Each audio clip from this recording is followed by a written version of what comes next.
ipv4 addressing. So, ipv4 addressing. This is Internet Protocol version 4. The reason it's version 4 is because there actually are multiple versions of Internet Protocol. But the most common one used today is version 4. However, version 4 will be replaced by version 6 shortly. But you still need to know version 4 for the CCNA, and it is widely in use today. And we'll cover version 6 later. So IP version 4, it is a type of layer 3 addressing. So if we come over here to our OSI model, when we see layer 3, that's the network layer. This is where it provides IP, which is basically path selection. It is basically the address, like the mailing address for a device. It is 4 bytes or 32 bits in length, and this is an example of an IP.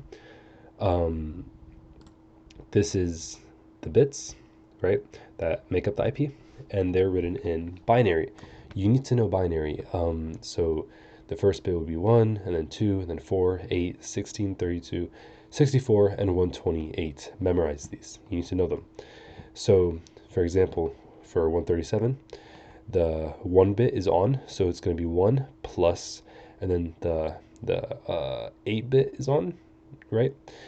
So 1 plus 8, which is going to be 9, and then plus the 128 bit is also on. So it's going to be 128 plus 9, which is 137, right? And that's how it works for all of them. And this address is assigned to devices, right? So that when, like, say, the internet is trying to communicate, it's trying to find or trying to send, like, I don't know, a message to somebody, it's like, okay, send it to this address, and then the router will send it to the device that needs the address, right? A major part of IP would be subnetting, and subnetting is basically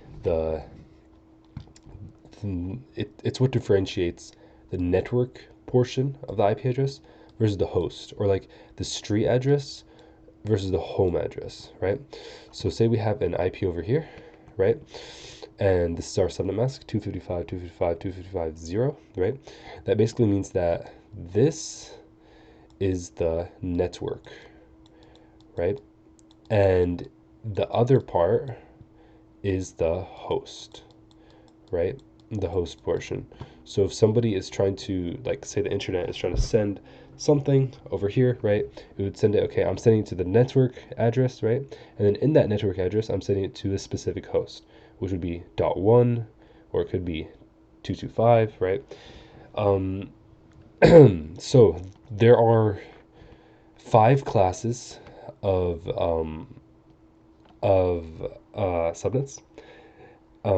But you don't need to know class D or class E for the CCNA. You just need to know A, B, and C.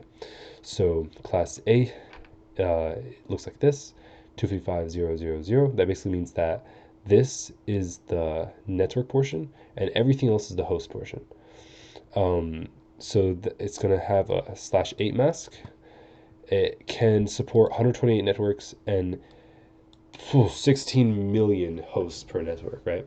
And then class B, it's like this. It's basically kind of 50-50, right? It has a mask of 16. It can support 16,000 networks and 65,000 hosts in each network.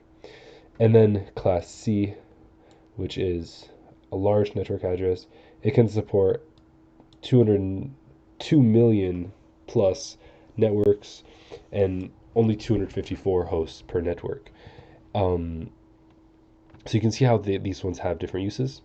And you also need to know that the signs, right? /24 for class C, /16, /8, right? So here, for example, this would be a /24, right? Because we have this, and that. And the reason it's 24 is because 24 of the bits are on, right? From up here, like 24 of them are 1. All right.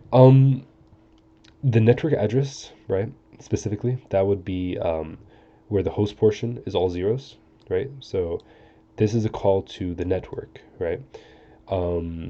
It doesn't really identify to any hosts. And then the broadcast address, this is the address that you'd use to broadcast to the network. So this is actually supposed to be a 5, not a 4. And basically this is how you would, like, ARP, or or broadcast something to every single host on that network. All right, so now let's practice some commands that you would probably need to know for the CCNA. Courtesies to Jeremy's IT Lab for providing this, right? Okay, so this is a lab that's found on his YouTube channel. You can just go and I think it's day 8 lab. But anyway, I just want to use a certain part of it. So let's get our laptop and let's put it over here, and then let's console into our router. Okay, so let's go desktop, terminal. All right, we're consoled into our router, right? Um, okay, so now that we're in our router, let's enable. So enable, and then let's use a show command first. Let's show the IP interface brief. The IP interface brief, right? This basically just shows the interfaces it has and their IP addresses, and then yeah. So for us, it's going to show us these three, right?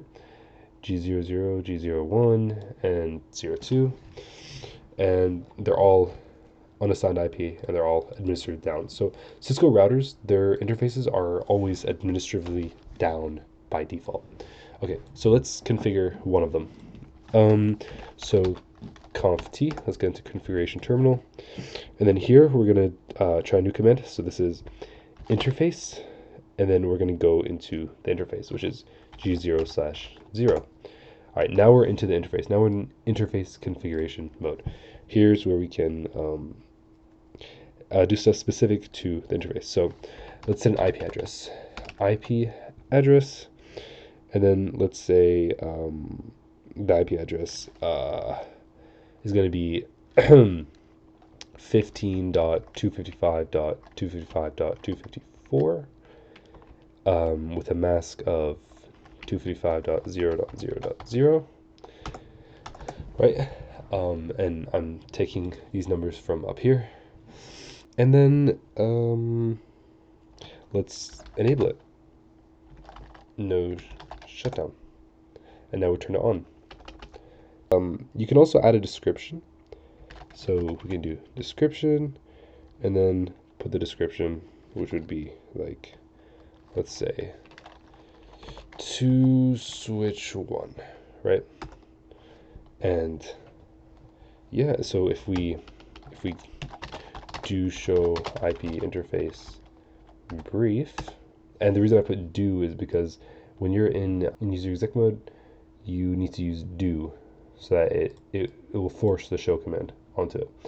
And here it shows us that we assign an IP address, that it's on, right? It's up and it's up, and that's about it. So end, and be sure to save the config. And that's it for today. Thank you.